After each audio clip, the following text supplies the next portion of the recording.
Queridos amigos, bienvenidos una vez más a nuestro programa Donde Dios llora. El programa en el que le traemos los testimonios de la iglesia que vive la fe con esperanza y convicción en los diferentes lugares del mundo. Hoy tenemos el privilegio de compartir con el padre Santiago Lara, quien con más de 50 años de experiencia como sacerdote ha vivido muy buen tiempo en Corea del Sur y hoy puede compartirnos su testimonio de cómo esta tierra vibrante, llena de fe, vive el desafío de vivir el Evangelio en cada momento. Con nosotros el padre Santiago Lara. Bienvenido. Gracias, mucho gusto y un placer estar con ustedes. Qué bueno, padre, que puede acompañarnos hoy. La verdad que es un honor tener a alguien con tanta experiencia que pueda traernos este testimonio. Pero queremos empezar por el principio, por donde surgió este llamado a la misión, este llamado a servir lejos del hogar. Pues fíjate que cuando yo era pequeño, mi mamá nos leía la revista Almas. Se me sentaba en sus piernas y me leía la revista Almas. Yo nunca pensé que esto fuera a tener consecuencias después. Usted, perdón, padre, es originario de México. De San Luis Potosí, del norte de San Luis, por ahí, un pueblo pequeño que se llama Villa de la Paz. Ajá. Sí. Y ahí leía estas historias y... Y pues algo se me quedó en el corazón, ¿verdad? Pero después, en un momento especial de mi vida, yo quise hacer un cambio radical, ¿no? No me estaba gustando cómo llevaba yo la vida. Y la inspiración de la vida de un sacerdote de mi pueblo me ayudó a tomar una decisión y a entrar al seminario. Pero este joven que se encontró con estas historias era un hombre normal, un joven normal. Sí, sin duda, sin duda. Pero yo andaba buscando paz. Y cuando pisé el seminario de San Luis en un curso que nos dieron de introducción, ahí encontré la paz que nunca he perdido. Y dije, este es mi lugar y nadie me saca de aquí. Sí, pero nos contaba también que su experiencia en la escuela, en el secundario, era la de un joven... Vago, así un vago, ¿no? Y violento, también era violento. Y eso fue lo que me hartó a mí en un momento determinado. Y yo dije, esto no puede seguir así, ¿no? Y fue cuando empecé a buscar y qué bueno que en mi entorno había ingeniero, había médico, había maestro, sacerdote, y yo empecé a ver lo que tenía a la mano. Y fíjate que el sacerdote me llamó la atención, porque desde niño yo, no sé, ese sacerdote padecía dolores muy fuertes de cabeza, y cuando yo tenía unos 9 años, terminado la misa, lo veía que se perdía. Yo no sé cómo me metía a su cuarto y me sentaba en la silla y esperarlo. Yo sabía que estaba enfermo y se despertaba y decía, ¿qué estás haciendo? Y yo decía, cuidándolo. No, tenía menos años, tal vez unos 8 años, ¿no? Uh-huh. Y eso creó entre nosotros un vínculo muy bonito. Qué bueno. Y participó primero en el seminario diocesano, o sea... Sí, estuve 7 años en el seminario diocesano y pues excelente, o sea, una vida excelente ahí, contento con todos los compañeros y con la disposición que yo traía de adaptarme a lo que fuera, ¿no? Claro. Pero en el corazón latía la misión desde ya. Estaba en el fondo, pero prendió exactamente cuando fueron unos seminaristas a una parroquia que estaba junto al Seminario Mayor de San Luis, y al verlos cómo trabajaban, con qué seguridad se expresaban, me llamó la atención. Y de hecho quisimos irnos dos, y el que fue después arzobispo de San Luis, don Carlos Cabrero, ¿no? Uh-huh. ¿Estos que los visitaban eran ya de la congregación de...? Sí, eran misioneros de Guadalupe, seminaristas. Misioneros de Guadalupe. Eran seminaristas. Y entonces nosotros tratamos de ponernos en contacto y a mí fácilmente el rector me dio permiso. Yo hasta dije, posiblemente se quería deshacer de mí. ¿Cómo? Se dieron las cosas tan fácil, ¿verdad? Claro.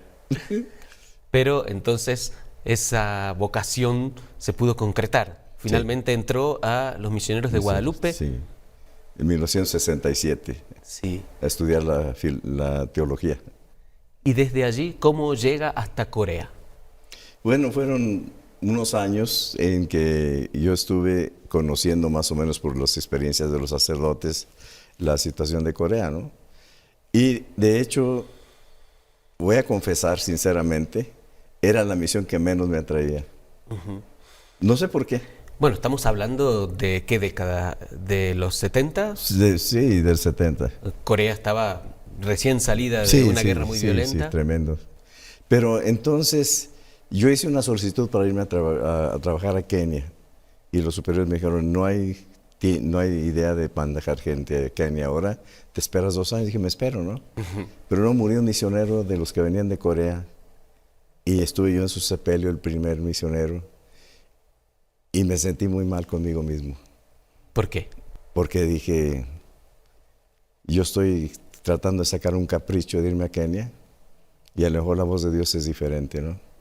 Entonces regresé a mi casa, escribí una carta a los superiores y les dije, olvídense de Kenia, estoy a sus órdenes, Corea.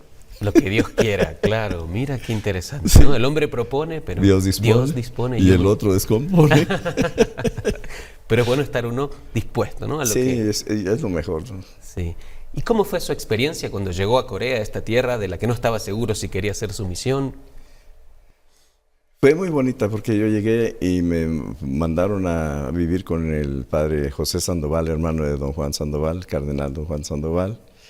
Él me recibió muy bien y llegué un 15 de agosto. Al Día de la Virgen. Día de la Virgen. Y él inmediatamente, aún desvelado, me llevó a la misa y nomás me enseñó una palabra, Cristo Emón, o sea, el cuerpo de Cristo, y me puso a dar la comunión. Y eso me dijo a mí. Ya sabía coreano. Ya sabía coreano. Lo básico, sí. Para un sacerdote por lo menos. Ah, claro que sí. Bueno, eso también era una gran dificultad, ¿no? Aprender a escribir coreano, a Sí, leer coreano. ¿Pudo aprenderlo con el tiempo? Sí, con el tiempo, sí, exactamente.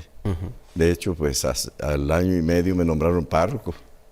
Al año y medio. Muy poquito para... Sí, pues tremendo. Había que cumplir con todos los papeles de la oficina y todo eso. Se basaba uno en el diccionario, porque en ese tiempo no había el internet y no había nada de eso, ¿no? Y de hecho, yo me acuerdo que nunca dormía los sábados, porque el sermón chiquito que se estaba preparando para el domingo, toda la noche me la pasaba. Escribiendo, toda la noche escribiendo y repitiendo la pronunciación para que me entendiera, ¿no? Qué desafío. Una cosa que yo metí en medio de todo eso es, traté de aprender los modismos y los chistes de los coreanos. Y cuando metía un chiste o un modismo por ahí que se reían, decía, me están entendiendo. Ah, claro, para ver el feeling. Sí. Muy bien. ¿Y cómo era el escenario de esa Corea después de la guerra? ¿Con qué se encontró a nivel social? Con muchas limitaciones, sobre todo, vamos a decir, por ejemplo, en los pueblos no había estufas de gas. El único que tenía era el párroco, ¿no? Claro. No había carreteras, entonces caminos vecinales. Y lo que sí encontré es gente muy amable todos. El calor de la gente. El calor de la gente, aunque no fueran cristianos, eran unas personas muy abiertas para atenderlo a uno bien. Qué lindo. Sí. Pero también con una estructura social, una manera de tratarse diferente, ¿no? Muy extraña para los latinos. Sí, pero ya el chiste, pienso yo, que es sentirse uno parte de la población. Te voy a platicar un ejemplo. En una ocasión me dice ya en los últimos años, llegó una persona a hacer su examen final para bautizarse y tenía que ser yo el que hacía el examen, ¿no? Le digo, tú fuiste budista, fuiste cristiano, ¿y qué buscas ahora en la Iglesia Católica? Y me dio una respuesta que me asustó. ¿Cuál? Dice, mire padre, yo vivo allá en el tercer piso a la izquierda, ese es mi apartamento que da directamente a su balcón. Tengo años observándolo. ¿En serio? Y eso me dejó bien sorprendido. Dice, usted es el mismo en todas partes. Wow. Dice, lo he visto contento todo el tiempo. Segundo, respetuoso. Lo he visto comiendo con los albañiles en el mercado y siempre se está riendo. Lo he visto en las fiestas nacionales que lo invita el presidente del local. Dice, y usted siempre muy atento con toda la gente y respetando.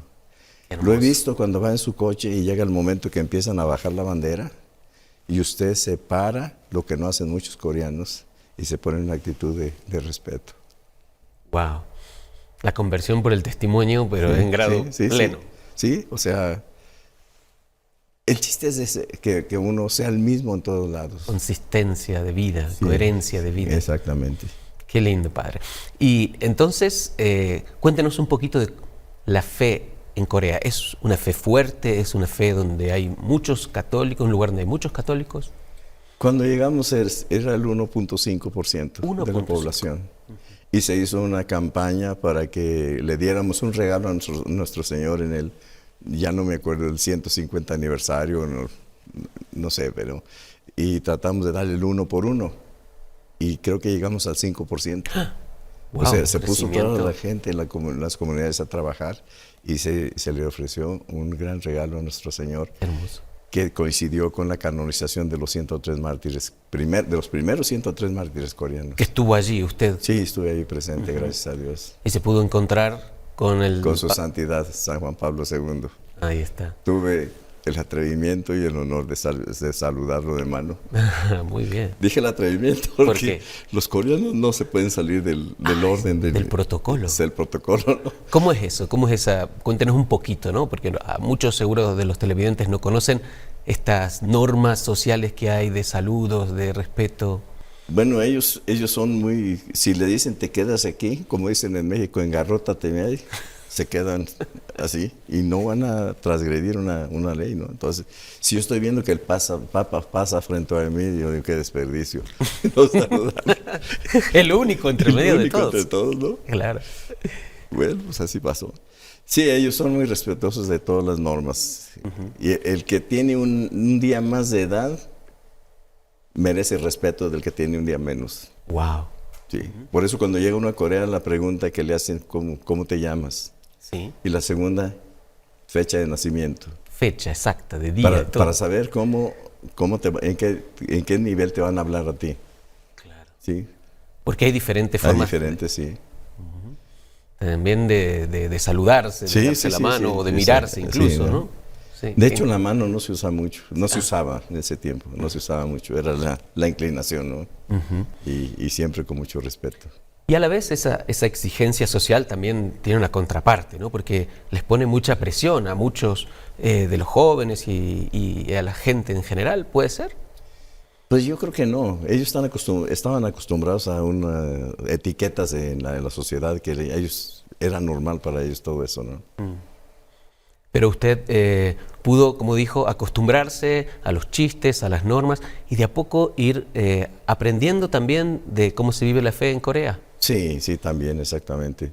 Son piadosos, vamos a decir, es gente muy piadosa. Cuando se convierten. Y muy respetuosos con el sacerdote, bastante, ¿no?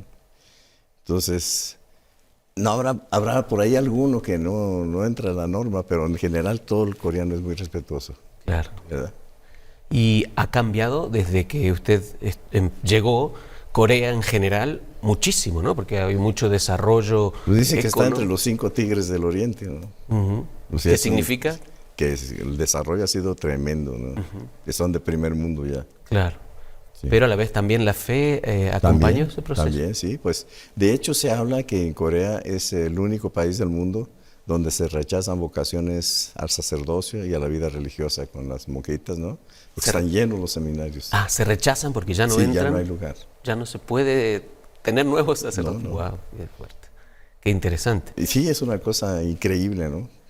Claro. Pero pues es la sangre de los mártires que ha traído toda esa situación a Corea, ¿no?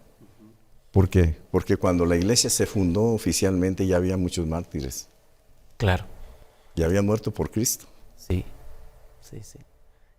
Hay un comienzo de la iglesia en Corea que es muy particular. Sí, es la única en el mundo que no fue fundada por el clero, ni por obispos, ni nadie, ¿no? Fue fundada por seglares que iban a Manchuria a traer telas o alguna cosa, ¿no?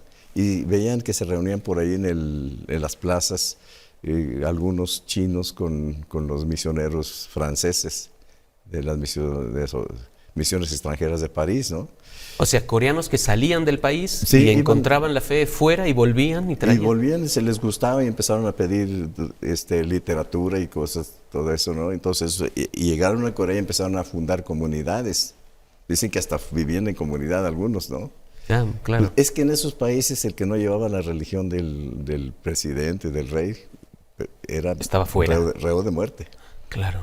Entonces ellos llegaban y empezaron a hacer su proselitismo, y qué bonito, ¿verdad? Que Porque fue espontáneo, es algo natural. espontáneo, ¿no? Y de hecho dicen que cuando el Papa se dio cuenta de lo que estaba pasando, que ya había mártires, dicen que el Papa derramó algunas lágrimas, no sé qué Papa sería, ¿no? Claro. Y entonces les mandan sacerdotes y se someten incondicionalmente. Claro. Esa fue la maravilla de esta iglesia. Claro. Sí, la sangre de los mártires es Sí. semilla de nuevos cristianos y bueno, lo hemos visto en muchos lugares del mundo, pero particularmente, ¿cree que la iglesia de Corea puede ser también una fuente de renovación para otras partes del mundo donde la fe está decayendo? Sí, de hecho ya hay misioneros en muchas partes del mundo, y precisamente el Papa San Juan Pablo II les recomendó que les encargaba China. Sí. Claro, ajá, porque están cerca, más o menos cerca ¿no? culturalmente también. ¿Qué tanto se ha logrado? Esa es otra cosa. ¿no? También hay un gran fenómeno en que Corea se ha vuelto muy popular hoy en día por fenómenos culturales como la música, el cine, las series. Sí, sí. Y eso también puede ser que La electrónica. puede ser que los jóvenes sientan esta atracción Sí, por la fe en sí, Corea. sí. ¿Has tenido experiencia de compartir allí con jóvenes, con gente que estaba viviendo este ardor por el Evangelio? Ya en los últimos tiempos ya no ha sido posible, porque ya he estado yo muy enfocado a otras áreas, ¿no? Pero se ve el progreso que están llevando, veo las noticias y veo cómo están al día en todo, son pioneros en muchísimas cosas, ¿no? Y esto es algo muy importante, fíjate que en Corea se daba algo que nosotros a veces no vemos ni experimentamos. Cuando estaban presos para ejecutarlos a los cristianos, estaban cantando y rezando, muy contentos. Y los demás malhechores y los que estaban en la cárcel decían, bueno, ¿y ustedes qué? ¿Qué pasa? Pues, ¿qué está pasando? Se los van a matar y están contentos. Sí, es que vamos a ver a nuestro Señor. Wow. Vamos a ir al cielo, ¿no? Claro. Y ahí se dio el caso del bautismo de deseo. ¿Qué quiere decir eso? Que a veces tú quieres ser cristiano, pero no están los medios para ser bautizado. Y te bautizas, Te digamos, de bautizas, modo el bautismo no de deseo, sacramental. sí. Y se dio el otro también, bautismo de sangre. Ah, ¿sí? Cuando uno es mártir y no tiene la forma de que lo bauticen, ¿no? Interesante. De hecho, a mí en estos años de sacerdocio, una sola ocasión se me presentó un caso especial, ¿no? Un chamaco, iba yo manejando y me habla una de las empleadas, me dice, padre, hay una necesidad muy fuerte. Un chamaco de 27 años no ha sido bautizado de sus padres, está gravemente enfermo cuando fue la pandemia, está gravemente enfermo y él pide el bautismo. Pide el niño.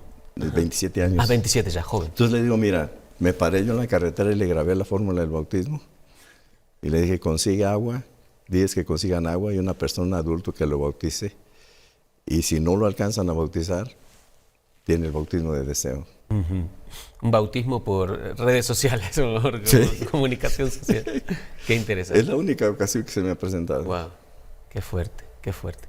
Y además de trabajar en la parroquia, ¿usted qué otros servicios tenía allí en la iglesia de Corea? Mira, la situación era el proselitismo. Nosotros salíamos a trabajar a las calles hasta 6 horas, 7 horas. En los casos de los apartamentos altos no había ni un elevador, subiendo y bajando, invitando gente. Puerta por puerta. Puerta por puerta.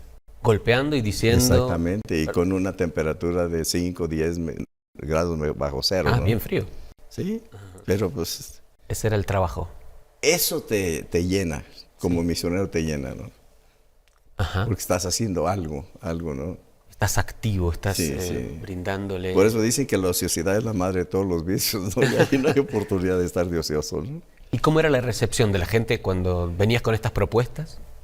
Algunos muy positiva y te aceptaban, otros muy educados, pero nunca te ofendían. Mucho respeto. Mucho respeto. Claro. Y te llegaban a ofrecer hasta un vaso de agua, un té, pero te decían, mire, gracias, yo estoy yendo a este templo y prefiero seguir ahí. Que es diferente a veces a otras cosas que ve uno por ahí.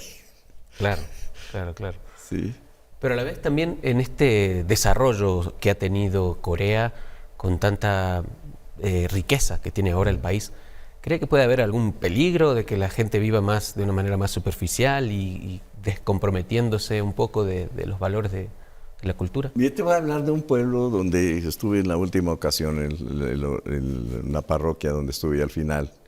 Yo tuve cuidado de entender y aceptar que un extranjero nunca va a hablar lo que quiere, sino lo que puede. Entonces, yo cuando ya estaba ahí trabajando, era gente de un nivel cultural bastante elevado, todos en general. Entonces, puse a estudiar a 3 hombres y una mujer profesionistas el catecismo en la Universidad de Seúl por correspondencia. Y se graduaron. Wow. Y ahora me dicen los padres que están en Corea que esa es la mejor parroquia ahora. Esa que en apoyó formación. a formar. Sí. Qué bueno. Y aceptan perfectamente. Allá, un maestro lo respetan incondicionalmente. Qué bien, qué bien. Y el catequista es un maestro. Situación que muchas veces no se da en otros países otros más países. desarrollados, ¿no? Sí. Bueno, qué pena. Y ya han pasado 50 años, ¿no? Desde que este joven que se sintió atraído por unos seminaristas, Sí. ahora es usted ya un sacerdote con mucha experiencia. ¿Cómo podría sintetizar de toda esta gracia que ha vivido el testimonio del servicio a través de la misión? Mira, hay una situación muy real conmigo. Yo nunca me he sentido digno de ser llamado por el Señor. ¿Por qué? Yo le estuve tocando. Le estuve tocando y le estuve tocando. En mi casa ni mis papás creían en mí, ni la gente del pueblo porque me conocían, ¿no? Pensaban Nadie. que era un vago, un desastre. Decían que iba a durar 7 días en el seminario y me iban a votar, así. Y cuando llegué a ordenarme, yo desde entonces prometí varias cosas.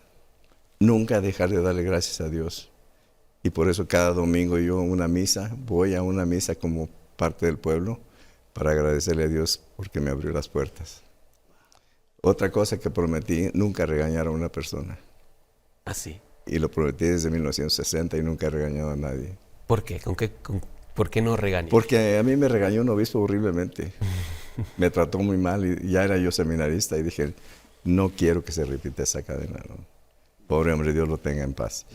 Y la otra cosa es que nadie se muera sin el sacramento de la confesión por culpa mía. Entonces yo salía en Estados Unidos, tenía mi teléfono abierto las 24 horas del día, incondicional, fracturado como estuviera, operado, yo iba a atender a la gente. Y todo es por gratitud a Dios por haberme aceptado. Qué hermoso, Padre.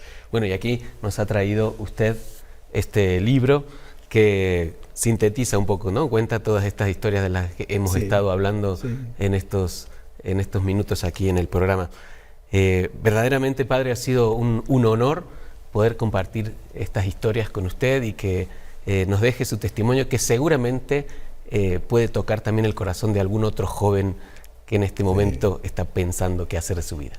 Mira, de hecho, cuando yo empecé a ver qué carreras profesión podía tomar, yo escogí en la que yo pueda trabajar hasta el último día de mi vida. Y esta es la única. Claro. Entonces, yo estoy consciente de que a mí me dijeron, tú eres sacerdote para siempre. Y así esté yo con achaques, con enfermedades, con flojera, con lo que sea, yo trato de estar al servicio. Los últimos años aquí en México me he dedicado a apoyar sacerdotes enfermos en el ministerio. Que hay unos que están celebrando la misa sentados porque ya no pueden estar de pie, hay otros que le falta un miembro, y donde me solicitan yo voy a trabajar. Con mucho gusto. Padre. Muchas gracias, la verdad, Padre, por su testimonio de sencillez, de confianza y de entrega a la misión. No, es un placer. Y ustedes también tienen su labor muy bonita y ojalá Dios los bendiga y sigan adelante para siempre. Y muchas gracias también a ustedes, queridos amigos, por acompañarnos una vez más en este programa Donde Dios Llora. Y si quieren apoyar a la Iglesia en Corea, en Asia en general o en cualquier lugar del mundo, no duden en contactarse a través de la información que encontrarán al final de este programa. Nos vemos en una próxima edición de Donde Dios Llora.